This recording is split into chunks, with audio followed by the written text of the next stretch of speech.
కానీ డబ్బులు వచ్చింది లేదు, మనం బాగా రీచ్ అయింది లేదు. అక్కడికి వస్తున్నాయి పోతున్నాయి. కానీ ఈ నెట్వర్క్ ఒక్కళ్ళమే చాలా అవుతున్నాం కదా. 1 ఇయర్ తిరిగేసరికి మనం ఏమవుతున్నాం 500-1000 మెంబర్స్ అవుతున్నాం కదా. అట్లా నెట్వర్క్ చేసుకుంటూ మనం పని గంటలు పెంచుకుంటూ ఇన్కమ్ సంపాదించుకోవచ్చు. దీన్ని మనం వ్యవసాయం చేస్తే ఒక్కళ్ళమే ఎలా మనం చేసినాడే కైకిలు వస్తుంది కదా.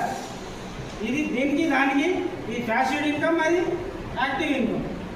అట్లా ఈ ఇన్కమ్ దీన్ని తయారు చేసుకుంటే ప్యాసివ్ ఇన్కమ్ మనకు జీవితాంతం 3 తరాలు కదా. మనం ఎంత సంపాదించినా బయట మన కొడుకు మంచోడే చూస్తాడు, లేకుంటే వెంటనే గారిగా నాకు ఇస్తాడు. అదే మనం ఇప్పుడు దీంట్లో నెట్వర్క్ తయారు చేస్తే 1 మంత్ వచ్చేసరికి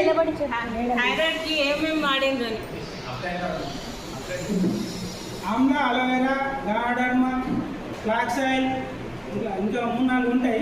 అవి మీ అప్లైన్ అడిగితే అన్నీ చెప్తారు. ఓకేనా? అట్లా మనం వెస్టేజ్లు ఏం చేయాలంటే ఫస్ట్ ఏం అర్థం కాదు, వీళ్ళు వచ్చి కూర్చుంటారు అంతే, అన్నీ అర్థమవుతాయి. నేను ఎంత చదివినా మీరు ఏమన్నా ఊహించగలుగుతారా? తగ్గి బూట్లు ఇదంతా చూస్తే ఏదో ఉన్నది అనుకుంటున్నారు కదా కదా. సార్ మాకు చెప్తాడు, మేము మాకేడా కదా అనుకుంటున్నారు. ఒక్కరోజైనా స్కూల్ కొని వాళ్ళు ఉన్నారా దీంట్లో? ఒక్కరోజు కూడా స్కూల్ కొని వాళ్ళు ఎక్కువ మంది ఉండరు. ఇచ్చుంటారు, నేను నీవే ఉన్నాను. నేను కూడా ఒక్కరోజు కూడా స్కూల్ కోలే, పొద్దున్నాక బడికి నైట్ స్కూల్ ఏమైనా రాత్రి కూడా చదువుకుంటూ ఏదో నా మందం ఇంత నేర్చుకున్నా, దాంతోనే దీంట్లో ముందుకు వెళ్తున్నా. కానీ ఒక్కటే ఉన్నది, నాకు ఏదైనా సాధించి చూపెట్టాలని ఉన్నది. అప్పటి నుంచి, చిన్నప్పటి నుంచి చదువు రాదు, ఏం రాదు, కానీ ఏదైనా సాధించి చూపెట్టాలంటే ప్రతిదీ సాధించామని చూస్తే అటే పోయింది. అది సాధించామని చూస్తే అది అటే పోయింది.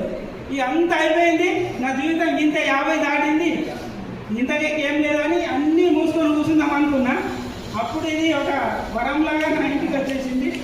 దీంతో ఇది వచ్చిన నుంచి నాకు ఎంత విశ్వాసం వచ్చిందంటే మేము ఏదైనా సాధించవచ్చు దీంతోనని విశ్వాసం వచ్చింది.